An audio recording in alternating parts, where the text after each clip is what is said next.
আল্লাহ রসুল সাল্লাল্লাহু আলাইহি ওয়াসাল্লামের তায়েফ সফরের ঘটনা।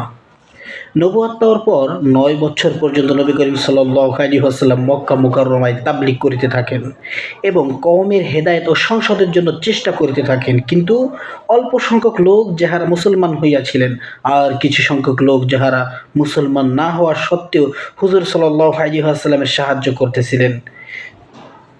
তাহারা ছাড়া মক্কার অধিকাংশ কাফের হুজুর সাল্লাল্লাহু আলাইহি ওয়াসাল্লাম ও তার সাহাবীগণকে সর্বপ্রকার কষ্ট দিতেছিল। তাহারা ঠাট্টা বিদ্রূপ করিত এবং যত রকম নির্যাতন সম্ভব উহা করিতে ত্রুটি করিত না। হুজুর সাল্লাল্লাহু আলাইহি ওয়াসাল্লামের চাচা আবু তালেব সেই সকল হৃদয়বান লোকদের মধ্যে ছিলেন যাহারা মুসলমান না হওয়া সত্ত্বেও হুজুর সাল্লাল্লাহু আলাইহি ওয়াসাল্লামের সর্বপ্রকার সাহায্য সহযোগিতা করিতেন। নবুয়তের ১০ম বছর যখন আবু তালেবের ইন্তেকাল হয়ে গেল, তখন কাফেরদের জন্য সর্বাধিক হইতে আরও প্রকাশ্য ইসলাম প্রচারে বাধা প্রদান, মুসলমানের উপর নির্যাতনের সুযোগ মিলিয়ে গেল। হুজুর সাল্লাল্লাহু আলাইহি ওয়াসাল্লাম এই উদ্দেশ্যে তায়েফ তশরিফ লইয়া গেলেন, যে সেখানে সকিফ গোত্রের লোক সংখ্যা অনেক। যদি এই গোত্র মুসলমান হয়ে যায় তবে মুসলমানরা এই সকল নির্যাতন হইতে নাজাত পাইবে এবং দিন প্রচারের বুনিয়াদ কায়েম হয়ে যাইবে।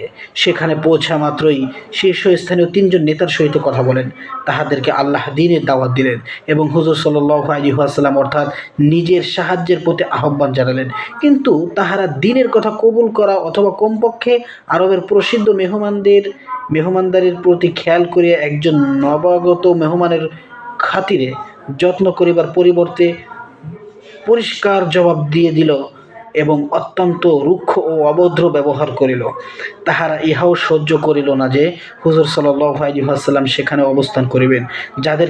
যাদেরকে সরকার ও ভদ্র মনে করিয়া কথা বলিয়াছেন, যে সম্ভবত তাহারা সম্ভ্রান্ত হইবে এবং ভদ্র ভাষায় কথা বলিবে। তাহাদের মধ্যে হইতে একজন বলিল, ওহো, তোমাকেই আল্লাহর নবী বানাইয়া পাঠাইছেন। দ্বিতীয়জন বলিল, আল্লাহ তাআলা কি তোমাকে ছাড়া আর কাউকে পান নাই যাহাকে রাসূল বানাইয়া পাঠাইতেন?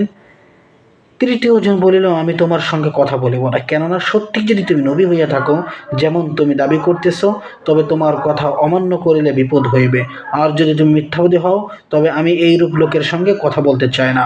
অতঃপর তাদের ব্যাপারে নিরাশ হয়ে হুজুর আকরাম সাল্লাল্লাহু আলাইহি ওয়াসাল্লাম অন্যান্য লোকের সহিত কথা বলার ইচ্ছা করিলেন, কারণ তিনি ছিলেন ধৈর্য ও হিম্মতের পাহাড়।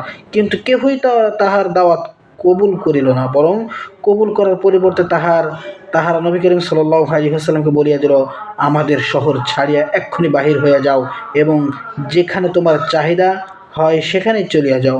হুজুর সাল্লাল্লাহু আলাইহি ওয়াসাল্লাম যখন তাহাদের নিকট হইতে সম্পূর্ণ নিরাশ হইয়া ফিরিয়া যাইতেছিলেন, তখন তাহারা শহরের ছেলেদেরকে তাহার পিছনে লেলাইয়া দিল। তাহারা হুজুর আকরাম সাল্লাল্লাহু আলাইহি ওয়াসাল্লামের সহিত ঠাট্টা বিদ্রূপ করিতে লাগিল, তালি বাজাইতে লাগিল, পাথর নিক্ষেপ করিতে লাগিল। ইহাতে রক্ত প্রবাহিত হইবার কারণে তাহার উভয় জুতা রঞ্জিত হইয়া গেল। এই অবস্থাতেই তিনি ফিরিয়া চলিলেন। এই পথে এক জায়গায় আসিয়া যখন ওই দুষ্টদের হইতে নিশ্চিত হলেন, তখন হুজুর সাল্লাল্লাহু আলাইহি ওয়াসাল্লাম এই দোয়া করিলেন।